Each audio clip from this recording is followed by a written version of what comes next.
আসসালামু আলাইকুম, রাজিয়া আফজাল রেসিপিতে আপনাদের সবাইকে স্বাগতম। আজকে আমি বাঙালিদের অনেক জনপ্রিয় আলু পরোটা বানিয়ে দেখাবো। সকালের নাস্তায় মাঝে মাঝে ভিন্ন কিছু খেতে চাইলে আলু পরোটার জুড়ি নেই, সাথে মাংস থাকলে তো কথাই নেই। চলুন তাহলে এর পুরো প্রস্তুত প্রণালীটা দেখে নেই। এখানে আমি একটা বলে 2 কাপ ময়দা নিয়েছি। এর মধ্যে দিয়ে দিলাম হাফ চা চামচ লবণ।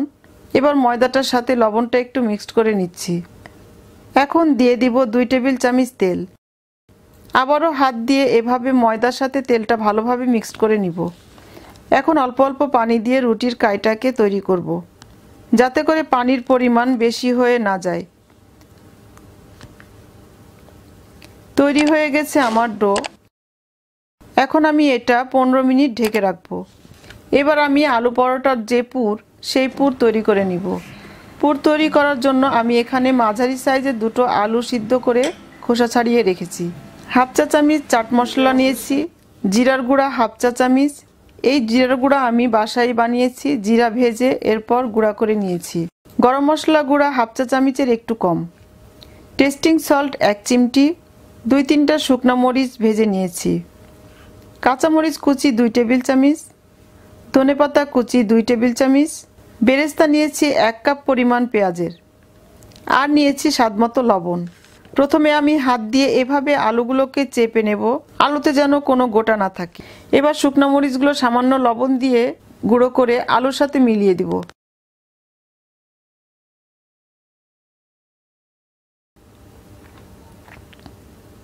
এখন আমি এই সব মশলা দিয়ে দিলাম। পেঁয়াজ বেরেস্তা দিলাম।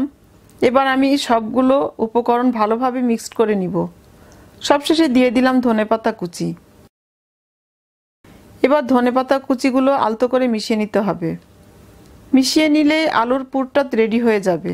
খেয়াল রাখবেন, পুর তৈরি করতে যে পরিমাণ লবণ লাগবে সেই পরিমাণই লবণ দিতে হবে, কারণ অলরেডি আমি রুটির খামিরে লবণ ইউজ করেছি। আমার পুর রেডি হয়ে গেছে।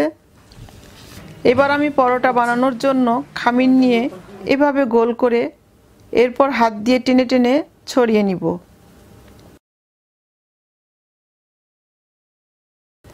এবার মাঝখানে পুর দিয়ে এভাবে চারপাশ থেকে টেনে টেনে মুখটাকে সিল করে দিব।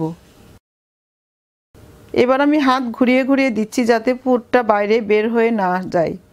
একটু ময়দা ছিটিয়ে এখন এটা আলতো হাতে বেলে নেব। এটা খুব বেশি পাতলা বা খুব বেশি মোটা না। আমরা নর্মাল যে পরোটা বেলি তার থেকে সামান্য একটু মোটা, যেহেতু ভেতরে পুর আছে, এ কারণেই এটা সামান্য একটু মোটা।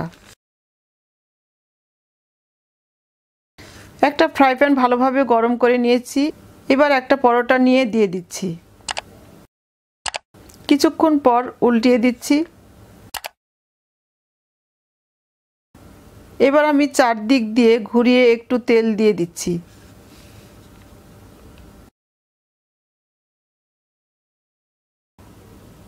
এবার এভাবে চেপে দিব যেন সব দিক ভালোভাবে ভাজা হয়। পরোটা এপিট ওপিট উল্টিয়ে ভালো করে ভেজে নিব।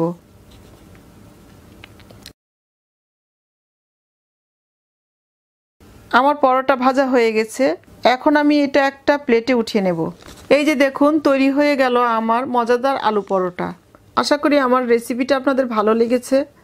আমার আরও নতুন নতুন রেসিপি পেতে চাইলে আমার চ্যানেলটিকে অবশ্যই সাবস্ক্রাইব করবেন, আর আমার রেসিপিটা ফ্রেন্ডস অ্যান্ড ফ্যামিলিকে শেয়ার করবেন।